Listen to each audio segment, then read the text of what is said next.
A pleasure to meet all at last, and here we are for the last time, 2023 related stuff. Some people out there have gone on record to claim that it wasn't a good year, but I will solidify the fact that it actually was. It was pretty much a great year, so great that it still is number one of all the years in the slobbering 20s, which of course is what I've referred to this decade as a whole, so more on that part later though.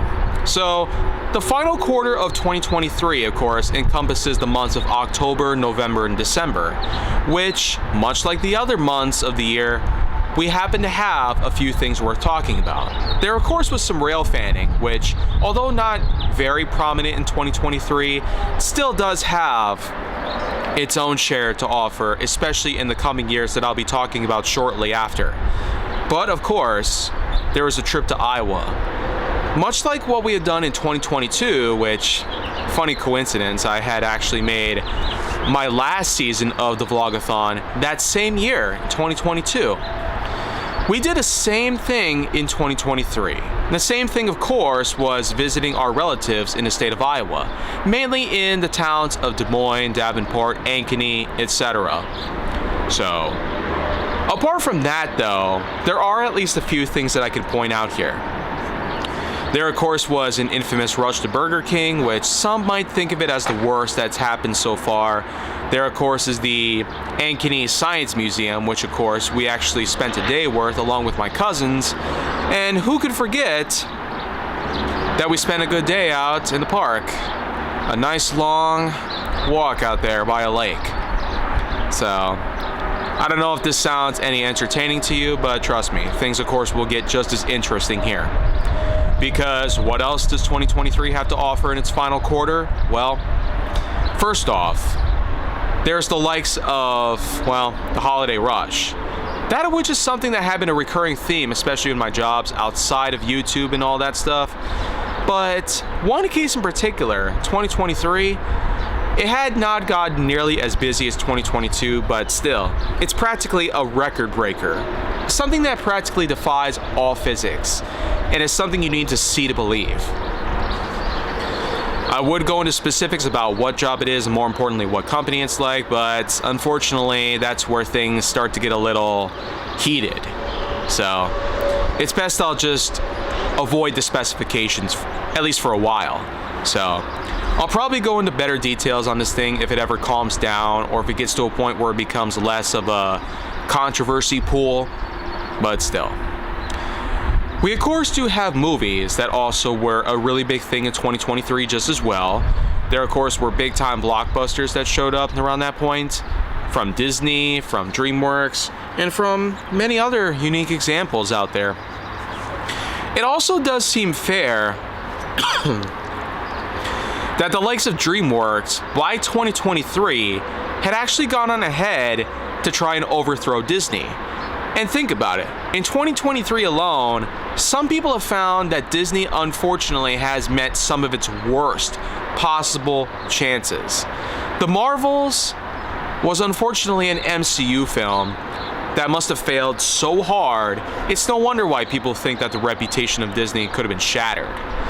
We also can't quite forget about the fact that in 2023 there was also a remake of The Little Mermaid, which some people have been making a lot of claims about just as well. So, while I don't exactly say that live action remakes should get all this hate and stuff, it's up for debate. Considering the kind of state that Disney's been in, the kind of reputation it's hooked onto, don't you think by now they should at the very least have Pixar and Marvel and Star Wars out of their hands? It might make life a little more simpler. But then again, we wouldn't have had a Mandalorian Season 3. Yeah, that's something I hadn't quite mentioned yet.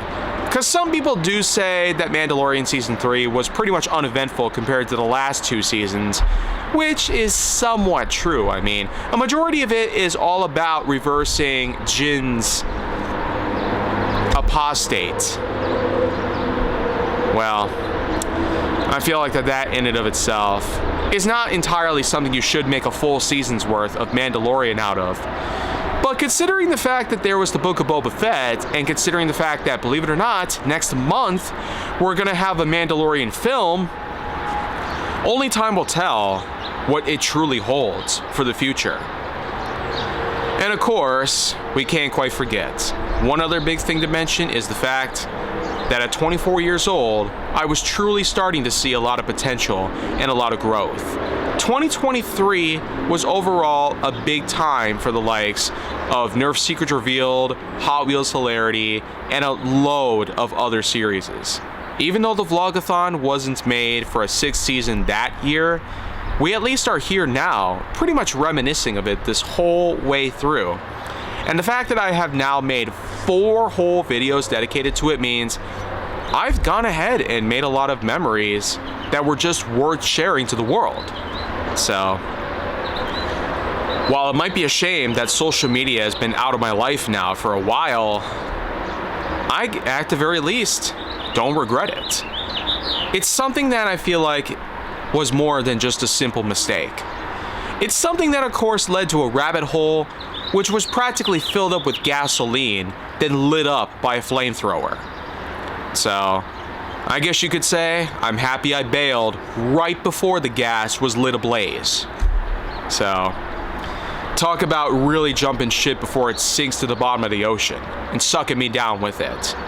Well, I feel like I'm going to be speaking way too many analogies if I stick around here. So, I overall would have to give 2023 as a whole, from January 1st to December 31st, a good 8.9 out of 10.1. A lot of fantastic games, a lot of fantastic movies and shows, and of course, lots of great real-life events that had turned up in my life, from rail fanning to trips across the country. So, I'd say this covers the likes of 2023, but don't worry. We're going to have a lot more to talk about for 2024 and 2025, just as they will, of course, be done, much like how I've talked about 2023. So, make sure that you like, subscribe, comment, follow me wherever you can find me, and stay on the Hollywood side for more content.